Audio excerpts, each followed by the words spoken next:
La tia Salvadora és d'aquella època de què les senyores, quan donaven el pit a la criatura, no és com ara, que noi, que l'altre dia vaig anar al metro, se'm va posar al costat una xicota i de cop i volta, amb una criatura a la falda que portava, de cop i volta es descorda la brusa i polop, es treu un pitarram. Pitarram que donava goig de veure. Però no és manera de fer-ho, això.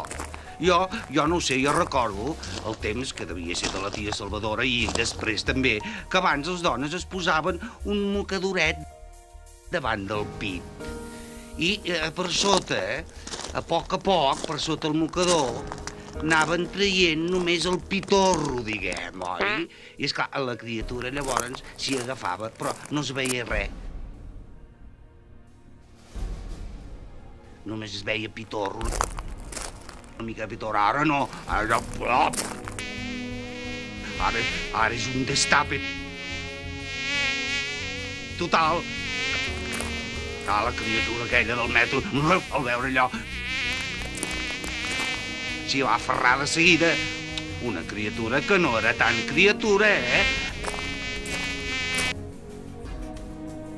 perquè va venir el revisor i li va dir que aquell nen pagava, li va dir la dona.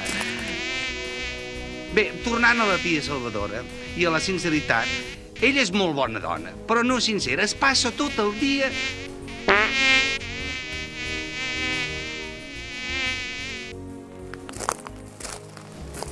Perquè només té una dent. I tot el dia va dient, però què faig en aquest món... Tant se va que Déu se m'emportés.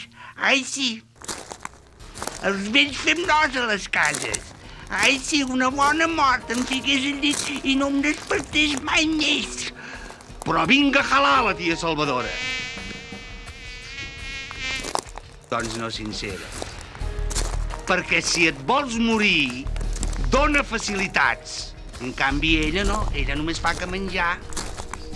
La tia Salvadora té les seves coses, també. A vegades la seva penitència. Un dia, mirant la tele, va veure com anunciaven això, aquests pots, això, que nos diuen que fregando el suelo queda más brillante y más bonito.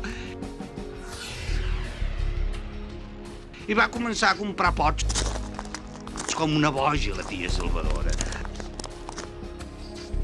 Va començar a fregar el suelo. Va quedar tan brillante que ella va ser la primera en fotre una relliscada i es va trencar el coll del fèmur, que és molt fotut, als 80 anys, trencar-se el coll del fèmur, molt fotut, Però nosaltres vam agafar corrents a la tia Salvadora, la vam portar cap a la clínica, va sortir un cirurgià relativament jove, però es veia espavilat, es mira la tia Salvadora i a pesar dels 80 anys agafa la tia Salvadora i li clava un clau. A la cama, A la cama. No al llit, A la cama de cama, ja m'enteneu. Però és el que passa. Aquest noi ja hi tenia afició a clavar claus, però no hi tenia prou pràctica. I per lo que sigui, el primer os ja el va enganxar bé, oi? Però en comptes d'espetegar a l'os que havia d'agafar, espetegar a l'os del costat, un os que no hi tenia res a veure amb aquest assumpte, oi? I la tia Salvadora va quedar, diguem, esbiaixada, amb la cama dreta esbiaixada, clar, no podíem deixar la tia Salvadora ballant sardanes tota la vida. Vam dir, no, l'hem de tornar a operar. El metge ens ho va dir, té 80 anys, potser s'hi quedarà, dic, però s'ha d'operar. Que amb una mica de penicil·lina, amb una altra operació, amb unes quantes coses, avui la tia Salvadora es passeja per casa com si res. Torna a menjar com abans i ella es creu que és que li tinc mania, perquè jo el que li dic és que no mengi tant, ja que n'ha sortit d'aquesta, que no mengi tant, que no és bo. I ella ho diu que ho faig per estalviar, perquè no vull gastar diners. Però no pot ser, que no compreneu que no pot ser. Una dona que té 80 anys, que només té una dent. Que vol dir que només té 80 anys, aquesta dent. També.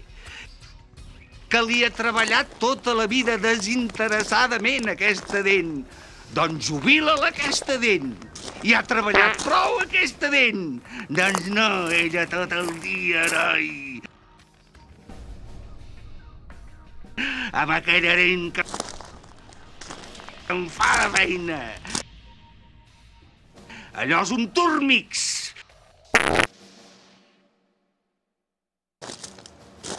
A vegades creieu que jo no sé com s'ho fa. Té tota la boca plena de menjar, esperant turn només perquè li toqui la dent. Total, que jo quan veig aquestes coses em desespero i només faig que cridar: quina tia, nois, quina tia! Si hi ha una cosa que no he comprès mai en aquesta vida, les coses, és el suïcidi. Jo crec que de la mateixa manera que no vàrem fer res, almenys nosaltres, oi, per venir al món, tampoc hem de fer res per anar-se'n. Nosaltres sempre quiets. Aquesta és la nostra posició.